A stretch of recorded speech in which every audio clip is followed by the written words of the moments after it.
Come along, children. Now we're going to have a little music. Yo, what is up, guys? Welcome back to First Cut. This is our very special anime talk, starting with episode 1. We have Kate Sánchez in the house. What is up, Kate? Hi, thank you for having me. Yeah, so I wanted to do an anime talk, an anime discussion type show, type event on First Cut, and I wanted you, obviously, to be my first guest because I see you all over Twitter talking about anime, discussing it. The very first question I have before we even get to anything else is, how'd you get both into anime and into anime discussion or conversation? Gosh. Yeah, I mean, getting into anime, so at first I watched it because it was like on before my grandma's novellas on like Telemundo. So like I saw like Dragon Ball Z in the background in Spanish. I don't speak Spanish fluently, so I would just watch it.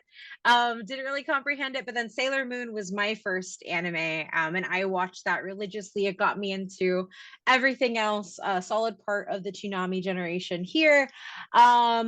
But then I kind of fell out of it in college just because I was way too busy to like watch any shows, and then just came into it and fell in love. I started buying these beautiful useless figures in the pandemic.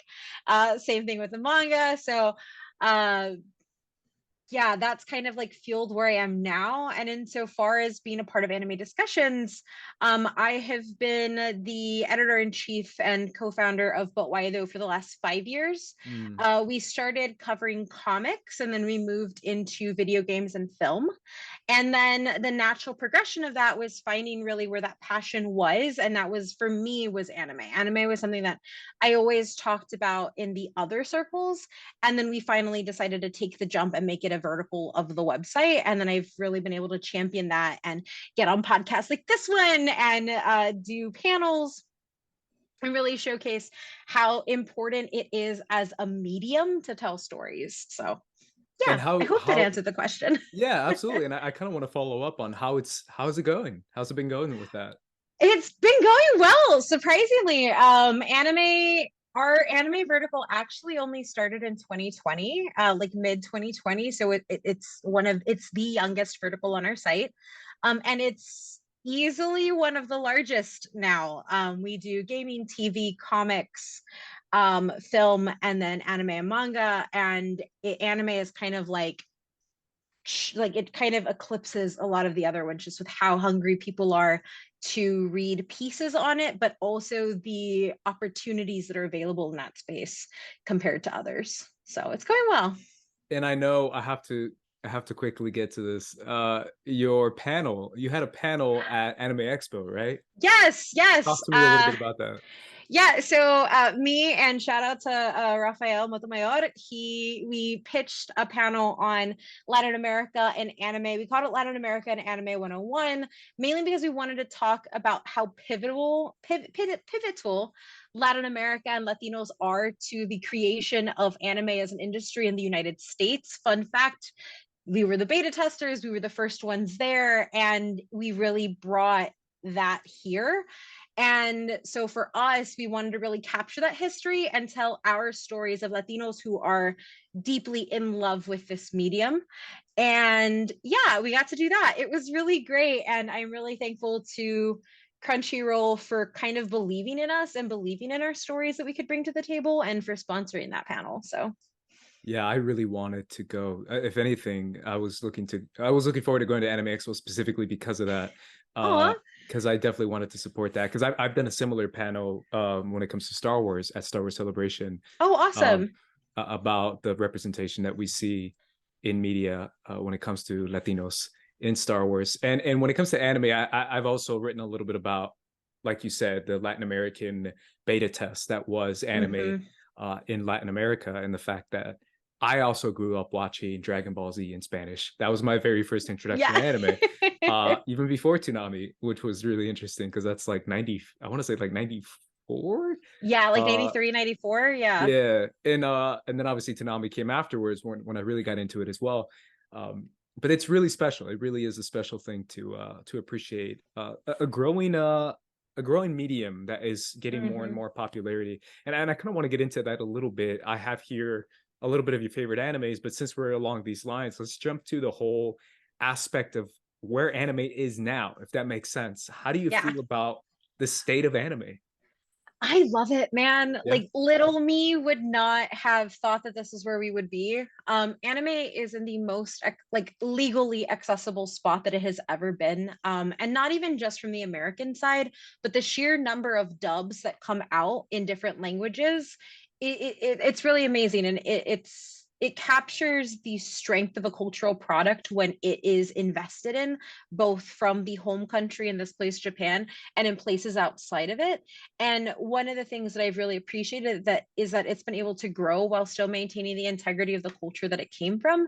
And I think that that's something that's really beautiful to watch, because there are very few examples of cultural exchanges happening where there is a respect for the art being created by somebody else and not a forcing of that art to change toward to like American story standards. And the reason I say that is, if you pick up a comic book and you pick up a manga, they're very different when it comes to archetypes, when it comes to the way that the heroes are portrayed. They're just representations of different values in the US versus in Japan. And I think that there's something beautiful with how it's been embraced and how hungry everybody is for it. Because for me growing up, like anime was, and I've said this a lot, like I didn't see a lot of Latinos on TV. And even if I saw like my grandma's novelas, they were all really, really light-skinned women. They were not brown like me.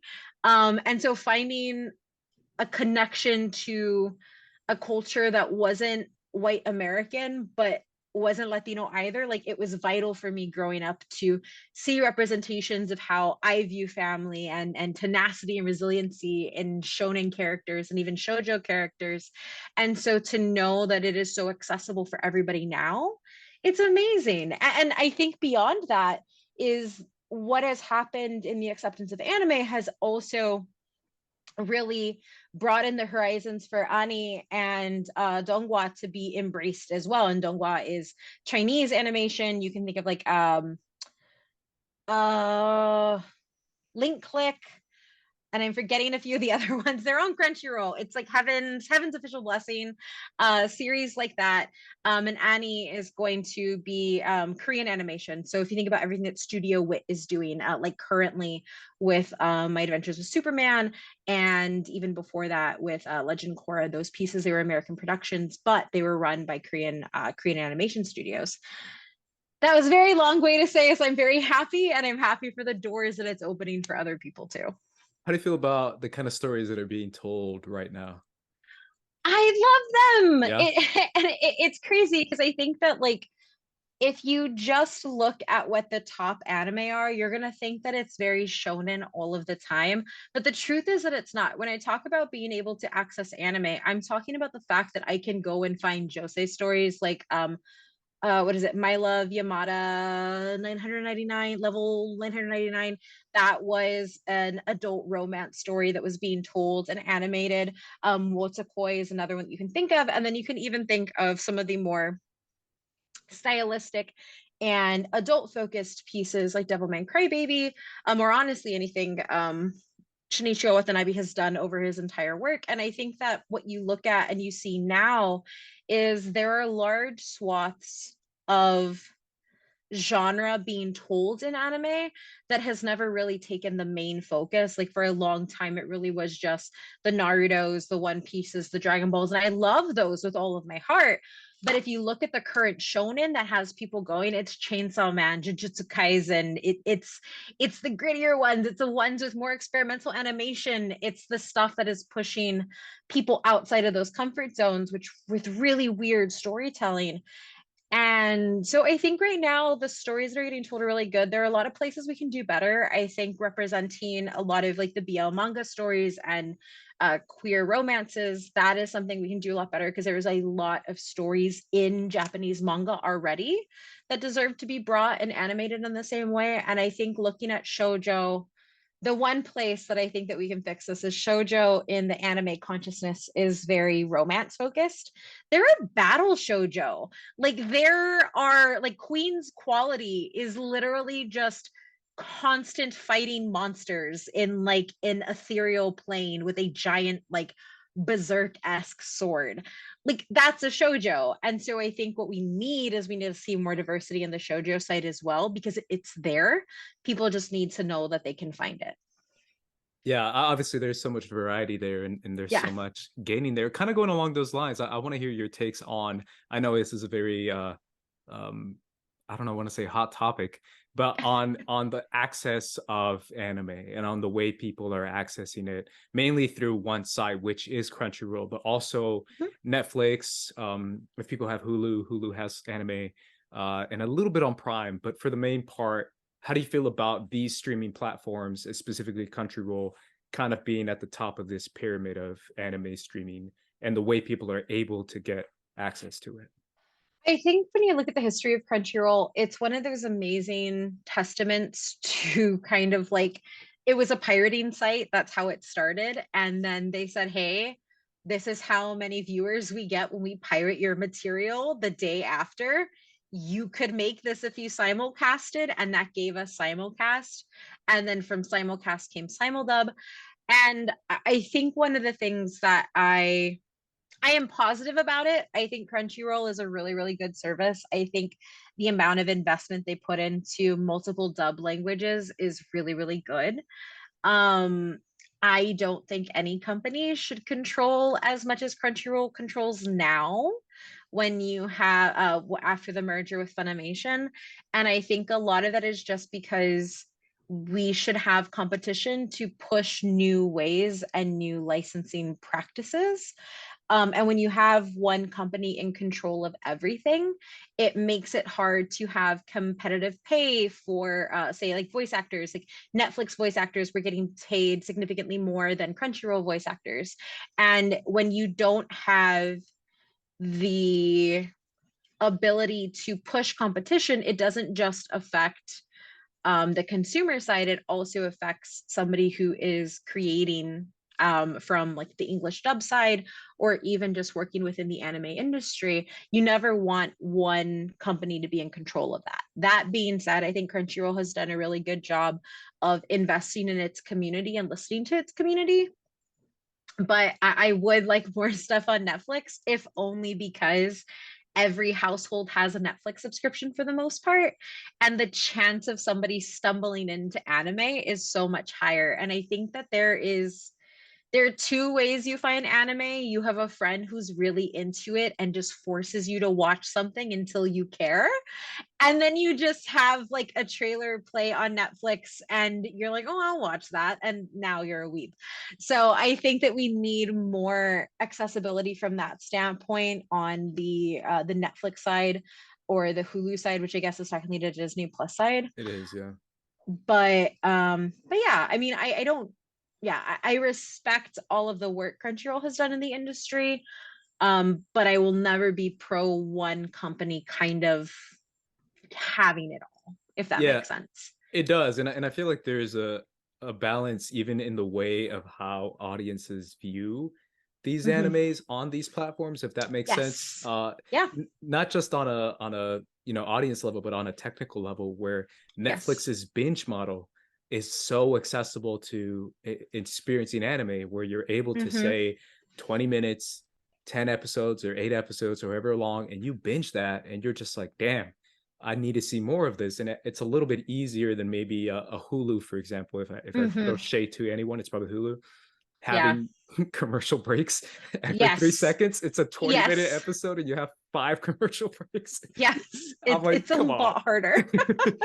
Yeah. No, 100%. I think one of the other things too is one of the things that Netflix has been able to do really well is invest in international content, both on the live action side, but also the animation side, and get really interesting licenses. Like Japan Sinks 2020 and Devilman Crybaby are both Science Saru. They were able to sign a deal with Science Saru to get a lot of their stuff, which is really amazing because Science Saru is a phenomenal animation studio doing really weird and cool things with animation.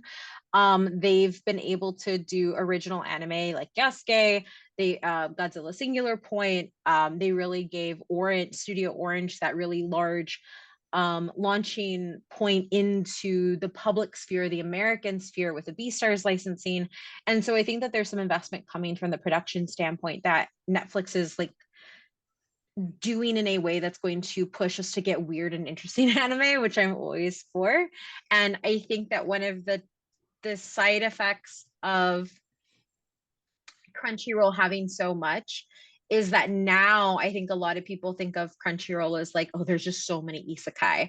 There are isekai everywhere. That's all that's there. And so Crunchyroll needs the Chainsaw Mans, the Hell's Paradises, or like the JJKs. Those are those exclusive ones to kind of keep people's interest, because they do have so much that sometimes it becomes a sea of content and you can kind of get lost in, versus where Netflix has kind of been really strategic with the licenses that they've chosen. Whether or not you kind of, because I've heard some people just say, oh, it's Netflix anime, that's not good. And it's like, well, no, it's different. And they have a lot of it. So you just have to kind of navigate and see what you like. But yeah. Yeah, kind of going into a little bit of the audience aspect. We're talking about the positivity. I have to do it just because this is anime, and we have to get to the negativity of what it is to have this explosion of anime accessibility. Personally, this is something that I've maybe tweeted out like once or twice, but I feel like with this rise also comes a rise of overwhelming audience perception and audience digestion of anime, and how maybe interpretation and maybe the fandom gets even more toxic than it was previously, if that makes any sense. Maybe that's just my side of anime Twitter, but I've seen like a lot of toxicity just exploding. So I don't disagree with you necessarily. Like, I agree and I disagree. I think that there's been an explosion of toxicity because everybody has access to it, that there are a lot of people who don't want people to have that access. And so they're just meaner all of the time. Yes. And like being a brown woman on the internet, like it is constantly like, oh, well, can you name these 5 arcs of Dragon Ball? It's like, yes, I can, but I'm not going to because I don't have to. And I'm watching JJK right now, so leave me alone. And then you have the other pieces that I think I'm getting more frustrated with is there is almost a purity test against American storytelling pieces that they map on, that a lot of people, now that this is their first exposure to international media or pieces like that they're mapping onto it. And a lot of the times you have really bad faith readings of certain characters or bad faith readings of certain situations. And I think of like Blue Period, which is a really phenomenal anime, a really phenomenal manga. It's won a lot of awards and it's been praised a lot for its representation of a trans character, and very specifically how your lead character is, can I cuss on here? Yeah. He's an asshole. He's a little shit. He's terrible. He's transphobic. He's mean. And a lot of people were like, oh, this anime, it's glorifying being mean. And it's like, no, if you watch the whole thing, instead of just the first 3 episodes, you will see that he ends up having a really beautiful, intimate friendship with the trans character and seeing her journey and understanding her more. And that's the takeaway. And I think that there is one of the reasons that I love anime and like manga is a lot of the storytelling isn't about always being good or always having it like it's being like the quality of a protagonist. It's about kind of finding that quality along the way and failing and learning resiliency through it. And to do that, a lot of the times you do have to have a character come from a bad place to grow and change. And I think that there is a fundamental misunderstanding with how antagonists or how characters with flaws have been treated in the US, that I don't think they always get taken in good faith by anime watchers who haven't seen these types of stories before. And so I think it yields this different type of toxicity where I don't think they're necessarily being toxic to other people so much as they're being toxic to the work in a way that isn't engaging it on the terms that it's set. And then I think the other level of toxicity that I've gotten is I like Faye Valentine. I think that it's perfectly okay for an anime character in a demographic that is made to primarily male have some fan service elements, and she can still be a very good character. And I have to deal a lot with, and I've spoken a lot about this online, of like the assumption that anime hates women, or that I can't like anime because it shows women in a bad light. And I'm like, dude, like that was like 90s shonen. Like we're in 2023. The stories have changed. Like there are a lot of mangaka who are out there who are women, like the entirety of Inuyasha that everybody loves, Full Metal Alchemist, also written by a woman. And I always have to kind of go off on like this defense of anime, because every medium has negative representations of women. Like that's what happens when you're a marginalized person. There are negative depictions of you. That doesn't mean you throw out the entire medium itself. And so I think that like it's a weird kind of toxicity. Like I've dealt with like the people who just don't think I should like anime because I'm a woman, and like both in the negative stance, like the gatekeepy way, and then in the other stance where it's like, oh, there are boobs here, how dare you? And I'm like, whatever.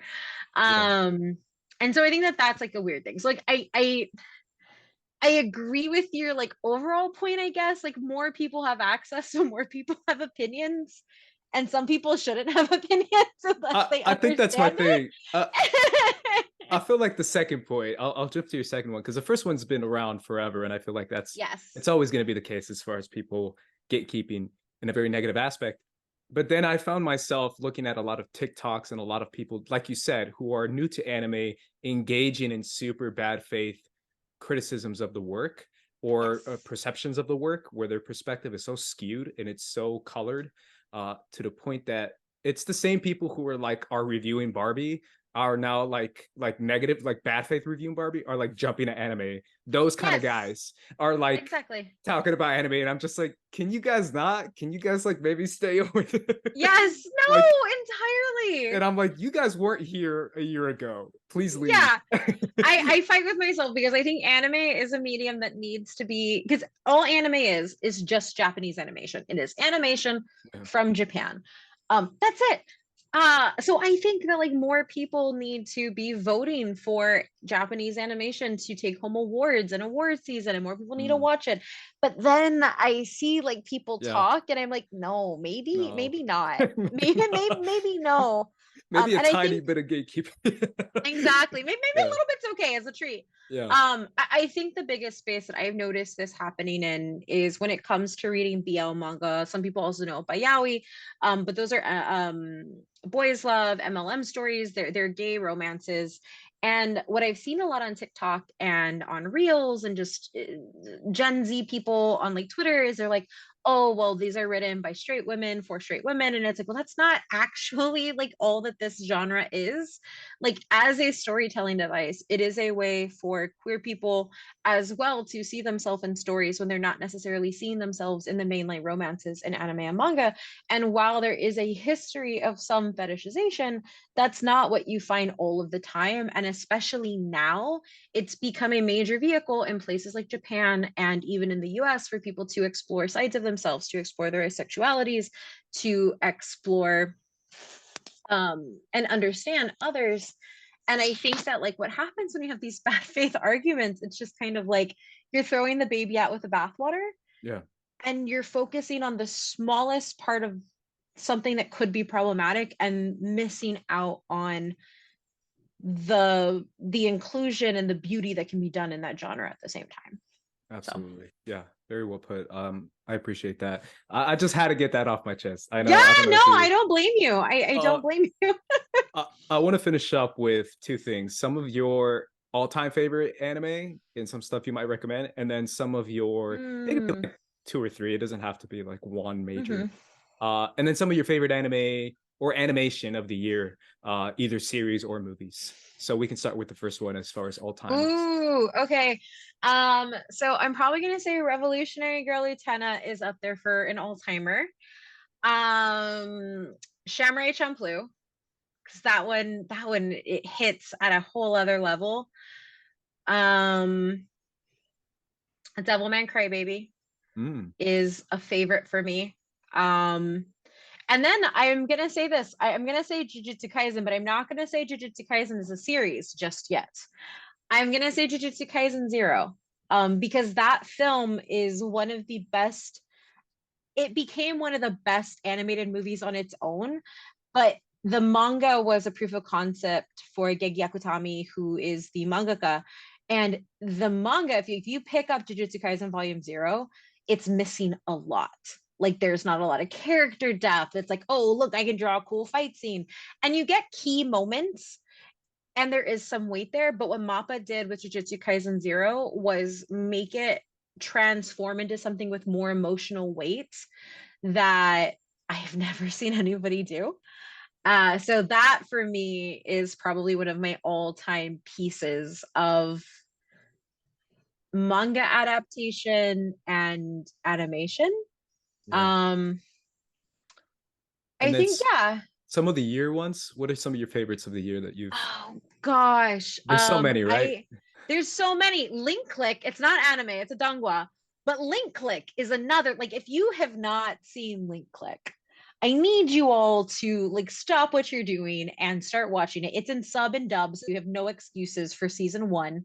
There's a cliffhanger like every episode. It's two people who share a power together to go into the future to solve, or go into the past to solve crime through photos. It's very good. I think that this season is shaping up to be one of my favorites. Jujutsu Kaisen season 2 for obvious reasons. And then I think I'm forgetting the winter season because their Chainsaw Man was there, but everybody's gonna say that.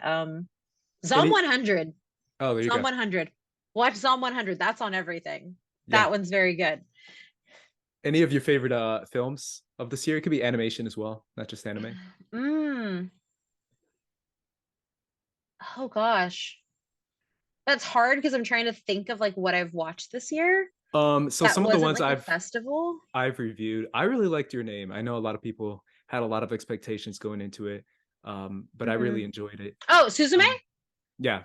Yeah, Suzume was really good. So yeah. Suzume was beautiful. Suzume made me cry. It was very, very good. I think there's some pacing issues, but it's really, really good. Some other ones I've really enjoyed are obviously Spider-Verse. I think Spider-Verse is beautiful. Nimona. Nimona was surprising. It was so good. Yeah. And then so good. I just saw Slam Dunk, first Slam Dunk, and I loved it. Okay, you know what? Okay, so that's it. That would be my top one for the year. And you know why? It's up there. It's my top because I don't like sports, or I always say I don't like sports anime. I always say this, and then I'm like obsessed with the little volleyball boys and Haikyuu, and now I have to go watch all of Slam Dunk. But Slam Dunk is the top for me because it is actually directed by the mangaka who wrote the original manga. And that is something beautiful, especially because he changed the focus of this story from past Slam Dunk stories. And so you're able to see the same situation of events, but from a different person's perspective. And I love basketball, like as somebody who played it and stuff like that. So it was very good. Yeah, I'm gonna put that one. Yeah. I basketball is like my second passion besides anything else. I absolutely adore this sport. I follow it closely. I do fantasy basketball. Like I am obsessed with this. And the fact that it's like my perfect fusion of like two things that I love, which is anime and basketball. I thought the movie was just the perfect balance between the two. So I loved it. Yeah, absolutely loved it. Yeah, I feel like that's it for the most part on my end. I feel like there's so many amazing ones though that I might be missing. I should have written them down off the top of my head, but I know too. I know. Go ahead. No, go ahead. No, I was gonna say like last year, one of my favorite animated films from the last like maybe 5 years is Inua.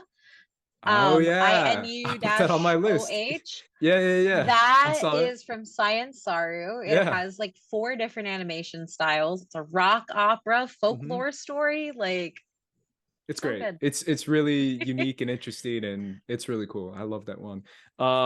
Yeah, I mean, there's a ton that I've really enjoyed over the past year. But yeah, quickly, JJK before we finish up. So far, because we've only had 4 episodes on the recording that we are doing right now. Yes. But I think it's amazing. I think it's so killing it. So good. it is seldom that an animation studio can change their animation style and still make it stick. Yeah. I thought that Mappa was defining with what they were doing with everything. And then I saw this one and I was like, oh my God, like simplifying it somehow made all of the action scenes even better. Yeah, it's blown me away. I'm not ready to be hurt. Have you read the manga at all, or are you I just haven't. watching the anime? I've only read Zero. I've read Zero, but not Okay. anything else. Yeah. Yeah. So I'm Shibuya. waiting. I'm doing it on Shibuya. purpose. Yeah. Yes, no, I trust you. I just one word and it's Shibuya, and I need everybody to get ready for the emotional damage. I keep But hearing this, and I'm yep, not excited that everyone keeps telling me this. yeah.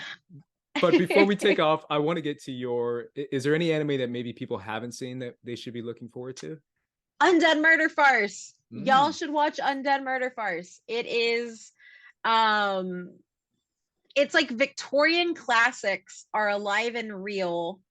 And there is a lady who is a severed head, who is an immortal, who finds a half monster man and uses him to solve crimes throughout Victorian Europe. And like Frankenstein is real and Sherlock is real, and it's like murder mystery. It's very good. That sounds really cool, actually. It's like League of Extraordinary Gentlemen with like a touch of like Edo period, or not Edo period, of like that same time period in Japan. Yeah. It's very good. Cool. Meiji? Is it Meiji? I don't know. Yes, very good. People should watch it.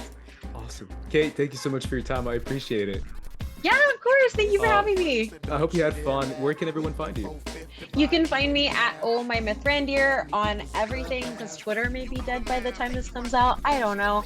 I'm on there. I am on Instagram and Threads, and you can find all of my work at butwhythough.net. All of my writing is there.